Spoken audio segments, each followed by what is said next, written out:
अनेक निवडणुका पार पडलेल्या आहेत. नगरपालिकेत निवडणुका झालेल्या आहेत. काय वाटतं, कशा निवडणुका झाल्यात काय सांगता? सर्वप्रथम बीड जिल्ह्यामध्ये भारतीय जनता पार्टीच्या जे नगरसेवक निवडून आले आणि नगराध्यक्ष निवडून आले त्यांचे सर्वप्रथम भारतीय जनता पार्टीचा कार्यकर्ता म्हणून मी सर्व नगराध्यक्ष आणि नगरसेवकांचं अभिनंदन आणि त्यांना पुढील कार्यास शुभेच्छा देतो.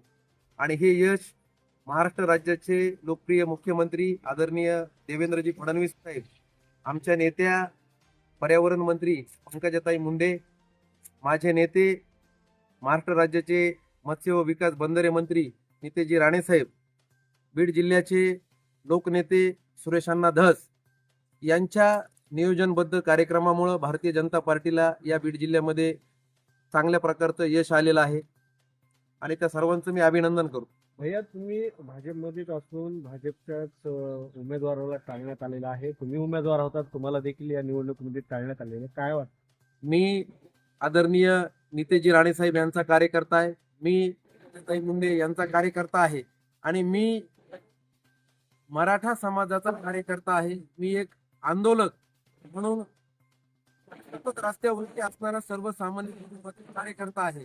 परंतु त्यांना भारतीय जनता पार्टीचं अ ब कड सुद्धा देखील माहित नाही. परंतु त्यांनी निवडणुकीच्या तोंडावरती भारतीय जनता पार्टीमध्ये प्रवेश केला आणि माझ्यासारख्या मराठा समाजाच्या कार्यकर्त्याला राणे समर्थक असल्यामुळं जाणीवपूर्वक मला नगरपालिकेच्या निवडणुकीमध्ये ज्यांनी प्रवेश केला असे योगेश क्षीरसागर यांनी मला डावललं. यामध्ये असंही पाहायला मिळतंय की सुरेश धसांना त्यांनी डावललेलं या ठिकाणी पाहायला मिळतं. यामध्ये प्रामुख्यानं मी असं सांगेल की योगेश क्षीरसागरला मराठा द्वेष किती आहे यामधून अजून एकदा हे सिद्ध झालेलं आहे. ज्यांनी मराठा आरक्षणासाठी जीवाचं रान केलं आणि मराठ्यांना आरक्षण मिळवून दिलं असे आमचे मनोजदादा जरांगे पाटील, आणि ज्यांनी आरक्षण आम्हाला दिलं असे महाराष्ट्राचे लोकप्रिय मुख्यमंत्री देवेंद्र फडणवीस साहेब. परंतु या योगेश क्षीरसागर यांनी मनोज जरांगे पाटील यांची हवा राहिली नाही असं देखील वक्तव्य विधानसभेच्या तोंडावरती केलं होतं.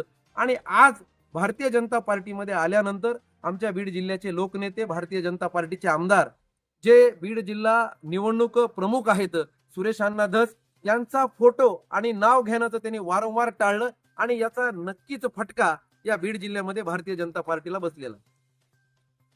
ते असं वाटतं का योगेश क्षीरसागर जाणून घेऊन या ठिकाणी उमेदवार टाळताय किंवा मराठा द्वेष करताय?